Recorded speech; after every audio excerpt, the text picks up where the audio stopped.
Normally, game development can be a highly controlled, closed environment where players rarely get a real behind-the-scenes look at what's going on. But BattleBit is made by 3 people who have no problem being blunt, admitting when they have trouble solving a problem, giving Battlefield developers a pass for 2042, talking about running out of money before they get paid from Steam, or telling us when their game's server coding is becoming a ticking time bomb that's about to explode their entire game.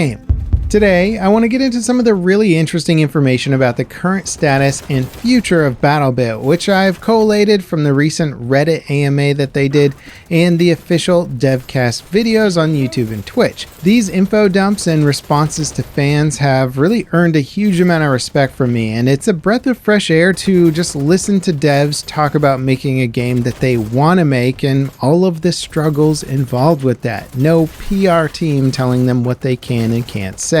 Let's get into all the cool stuff said, which will paint a clearer picture of BattleBit's future as it makes its way through the early access period. First up on the list, shotguns are not planned for this game. It might seem surprising at first when you realize that BattleBit has no shotguns, since the game borrows so heavily from Battlefield, which has had shotguns as a staple weapon category for most of the games I can think of, but it seems that the devs don't want them here. And honestly, I can respect that. Aside from door breaching, they're not really major focuses for combat in most military units. Now, when it comes to the problem of BattleBit's heads-up display having hundreds of tiny blue markers on your screen at all times, well, this is a challenge that the devs have not yet been able to solve. The solutions that they've tried all hit the game's performance really hard, so they're basically back to the drawing board trying to figure out a way to occlude those blue markers in a better way. I respect them for being honest about the difficulty of solving this problem, and it at least lets me know that I shouldn't expect that issue to be resolved in the near future,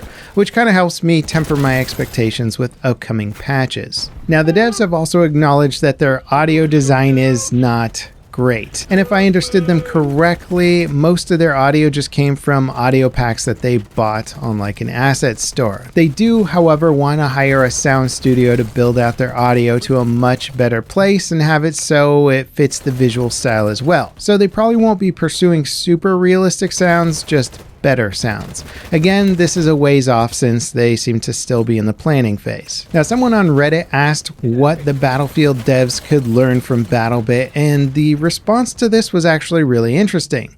They said that we're just some newbies in the field. The devs probably know things way better than we do. What happened in the last few years wasn't their fault, and I think they would still be able to deliver an absolute stunner of a Battlefield if they just had the time and freedom. Now, I find this answer particularly interesting because usually developers know each other and they also know the inner workings of other studios. And it's been more or less sussed out that the major problems with 2042 seem to be from the management side versus the development side. So this comment certainly adds a bit more weight to that theory or information that's been dug up. Also, it's just generally a nice sentiment between developers when they're not rooting for each other's franchises to do poorly. Now, as discussed on their devcast, financially BattleBit is in an interesting place because they had to pay for the insane server hosting fees for a game that exploded on Steam, but they don't actually get their first paycheck from Steam until the end of September.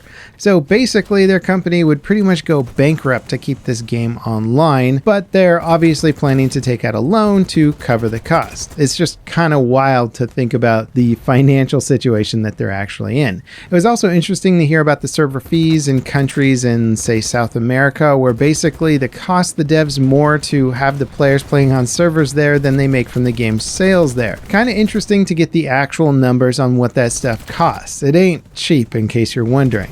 The team is also hiring more people, but not so much on the technical team side that's actually building the game, and more for the front-end general team. So it doesn't sound like new artists or asset developers will be coming on to speed up or increase that that workflow, at least not for the immediate future. Now, according to them, the devs don't have plans to pay themselves huge sums of money and want to focus on putting that money back into the game for the moment. Of course, that sounds great, but who knows what's going to happen when that massive Steam paycheck rolls in. Workflow-wise, they want to focus on getting the back-end stuff stable and safe and then inject content. This would be more unlocks to make the progression better, more armor, more maps, and stuff like that. Currently, they're working on implementing Faceit anti-cheat, but they're also going to support Steam Deck users, which I believe can't use Faceit, so easy anti-cheat I think will still be running on the game. Now, as far as class balance goes, they plan to buff all the other classes so that it's not so medic dominated.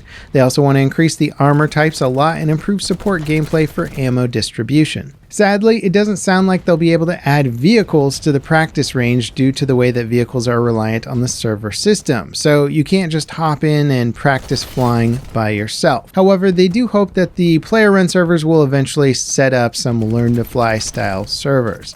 They don't have an ETA on the loadout menu rework. It's on their radar, but it sounds like other stuff is priority at the moment. Apparently, they do have menu music that's already made, they just haven't added it to the game yet due to focusing on other things. The map voting system will also get a bit of a change up to force a little more variety and prevent players from repeatedly picking the same popular maps over and over. They're also working on a better smart ping system. This will mark the type of target that you ping, like for example a sniper. They're not planning on adding a mini map to the game or VR support. Now, due to how many buttons are in the game, they don't plan full controller support at the moment, but they also said that a console release is something that is possible down the road. Personally, I think a lot of the key bindings in this game could be combined in smarter ways to make controller gameplay much more accessible.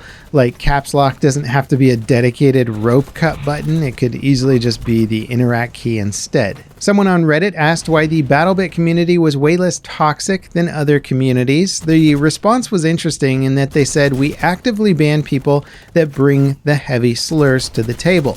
I think that helps a lot already.